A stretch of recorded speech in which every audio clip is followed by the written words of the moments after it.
The NCAA has a long history of making poor decisions. Yes.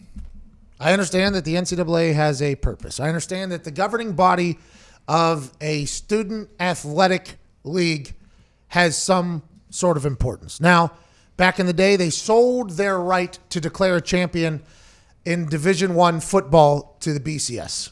Then, obviously, now it's a little bit different setup, but the NCAA has a riddled history of making poor decisions in a lot of people's eyes. Even in people that don't think like justice is necessarily a bad thing. People enjoy, even the people that enjoy justice have questioned some things that the NCAA has chosen to do. Whether it's suspending somebody an entire season for some little tiny monetary amount that they might have chosen or their family decided to take because they were in desperate times in their teenage years before they even got to the school that they're currently at. Whether it's the NCAA digging into situations that they shouldn't be digging into and punishing people that everybody on earth would be like, didn't have to punish them. We don't see. The NCAA for far too long has been an organization that people think have overstepped their boundary and overstepped their authority, right? There's a lot of money involved in it too.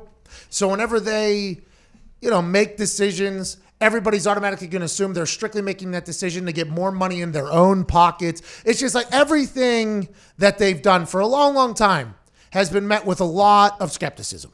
And now the tide is turning on them even more as we continue into an era where people are starting to understand that the players and even coaches, I know coaches get paid well enough, but the players who make $0 in this whole thing see these conferences and coaches and universities and everybody around them making millions and millions and millions of dollars while the players are seeing nothing, right? And then the players are getting a scholarship. But I think as we move forward, everybody in the world is starting to realize that the player's worth is a lot more than whatever scholarship is, because the scholarship is probably for a degree in a major that isn't that serious, because the amount of time they have to take spending on their sport is so much that they can't really be a full-time student and for it to work. So is that a cop-out? Maybe. If you want these guys who are spending 8 hours, 9 hours a day, working out, looking at film,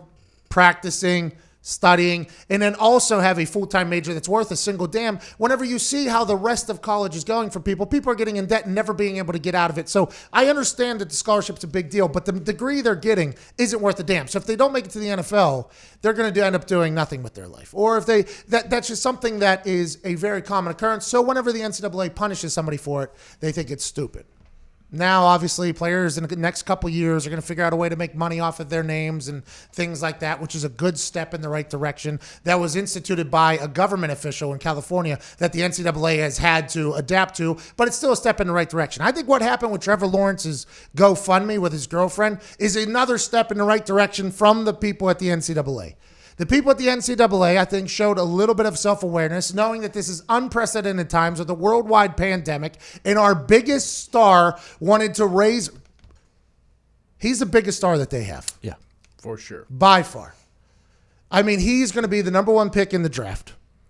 He's going to be a guy who everybody is watching every move he makes next year. Trevor Lawrence is potentially the biggest star the NCAA has had in a long, long time.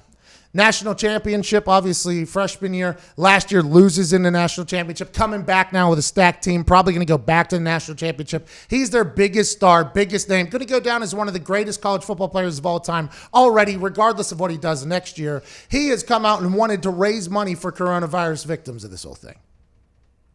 The compliance board at Clemson said, no, you can't do it. They shut that down. And everybody was like, well, this is classic. The NCAA rules forcing a kid, their biggest star, not to help out, not be able to help out his community that's struggling. Then the NCAA, in a wild turn of events, in a wild display of self-awareness, said, no, we will actually step out of this one.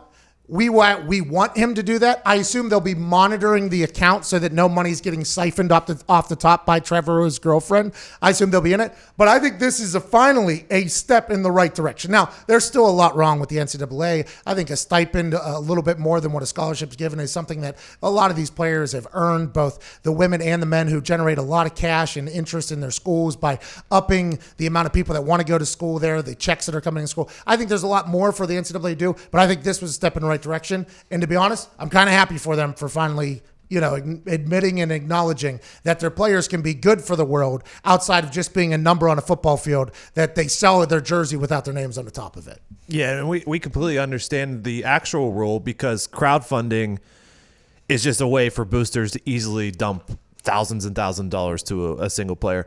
But in this certain instance, with the NCAA monitoring probably and going to a good cause, they did the right thing. I think so too. I think this is the first time in a long time I say, hey, the NCAA made the right decision. Good for them. I have no idea how it's going to work out. I assume Trevor Lawrence is getting big money to go into that GoFundMe. Mm-hmm. I think this is awesome. Just like J.J. Watt, who had it happen, by the way. J.J. Watt, who did the GoFundMe and ended up raising like $50 million or something like that for the people of Houston. If Trevor Lawrence ends up doing something like that for the community down there in Carolina, I mean, I'm happy for Trevor Lawrence, and this is going to be something that the NCAA will get applauded for in the long run, I do believe. Mm-hmm.